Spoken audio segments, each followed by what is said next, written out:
ज्योति मल्होत्रा।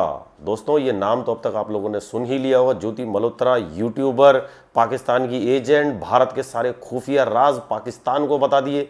लेकिन दोस्तों वो कौन से खुफिया राज हैं जो इसने पाकिस्तान के खुफिया एजेंसीज को दिए हैं, और ये पाकिस्तान की खुफिया एजेंट बनी तो बनी कैसे? ये तो लॉकडाउन से पहले भाई दिल्ली में कॉल सेंटर में काम करती थी, 20,000 रुपये कुल सैलरी थी। फिर ये ट्रैवल एजेंट, वो ट्रैवल एजेंट कह रहा हूँ, ट्रैवल व्लॉगर बन गई है। घूम घूम कर जगह जगह दिखाती रहती थी, आज मैं हेलो दोस्तों आज मैं यहाँ आ गई हूँ, हेलो दोस्तों आज मैं यहाँ आ गई हूँ, मैं ये खा रही हूँ, मैं वहाँ नहा रही हूँ।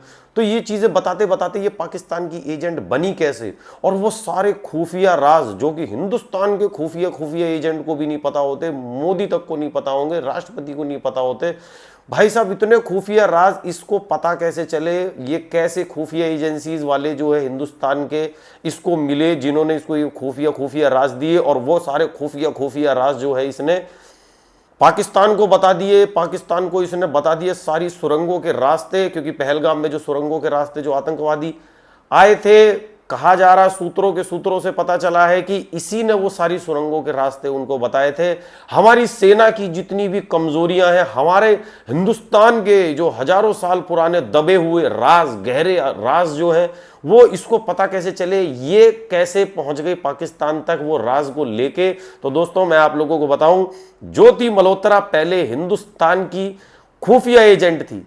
इतनी खुफिया एजेंट थी कि हिंदुस्तान के भी किसी खुफिया एजेंट को नहीं पता था कि ज्योति मल्होत्रा हिंदुस्तान की खुफिया एजेंट है, जिसको पाकिस्तान के खुफिया राज मालूम करने के लिए रखा गया था। यहां तक कि दोस्तों ज्योति मल्होत्रा तक को भी नहीं मालूम था कि वो एक खुफिया एजेंट है।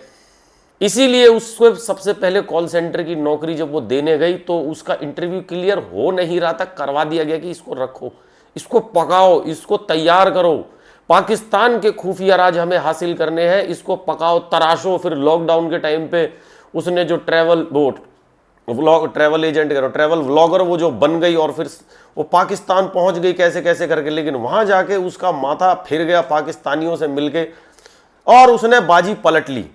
और भारत के जो भी खुफिया राज उसने इतने साल भारत की खुफिया एजेंसीज में काम करते करते, रॉ में काम करते करते उसने जो हासिल कर लिए थे भारत के खुफिया राज, यहां तक कि मोदी जी किस कलर की चड्डी पहनते हैं वो खुफिया राज भी भाई साहब उसे मालूम चल गए थे। यहां तक कि मैं कब अपने अंडर आर्म ट्रिम का, मतलब हर एक आम आदमी के जो खुफिया राज हैं वो सारे के सारे कुल मिला के खुफिया राज जो थे उसने वो सारे खुफिया राज पाकिस्तानी एजेंसीज को बेच दिए, या यूं कहो रुपयों के लालच में उसने अपने देश से गद्दारी कर ली।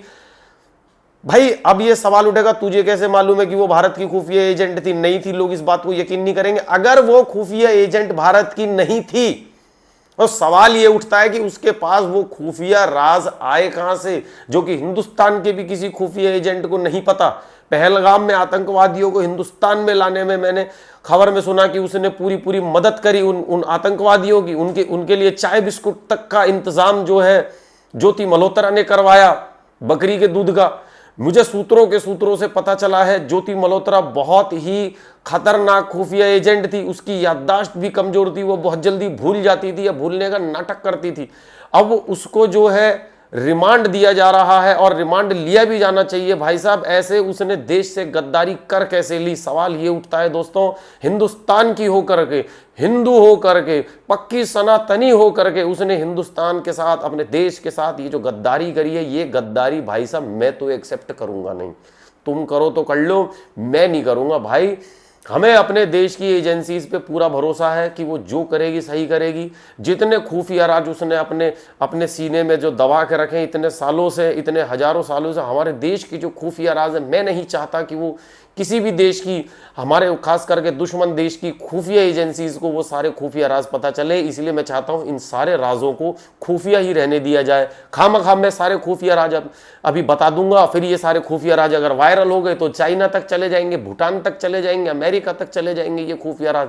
तो दोस्तों आपकी भी और मेरी भी और हम सबकी जिम्मेदारी बनती है कि अगर हमें कोई खुफिया बात अपने देश की पता है तो उस खुफिया बात को अपने तक खुफिया रखें, ऐसा समझ के कि ये दूसरा इंसान भी इस बात को खुफिया रख लेगा, उसको ये बिल्कुल ना बताए, भले उसे खुद से पता हो, लेकिन आप ये खुफिया राज खुफिया रखें, जो कि ज्योति मल्होत्रा ने नहीं रखा। इसलिए मेरी भी ये दरख्वास्त है कि उसे कड़ी से कड़ी सजा मिलनी चाहिए, क्योंकि उसने हमारे देश के खुफिया राजों को खुफिया नहीं रहने दिया। तो दोस्तों, अगर आप भी चाहते हो कि ये जो हमारे देश के खुफिया राज है खुफिया ही रहें, तो इस वीडियो को ज्यादा से ज्यादा शेयर करो, ताकि ये खुफिया राज जो है हमारे देश से बाहर ना जाए, और हमारे देश की धरोहर, हमारे देश के बड़े बड़े जो राज हैं, जो धरोहर, जो इतने बड़े बड़े जो मुकुट है, कोहिनूर हीरा है, और ना जाने कितनी बड़ी बड़ी,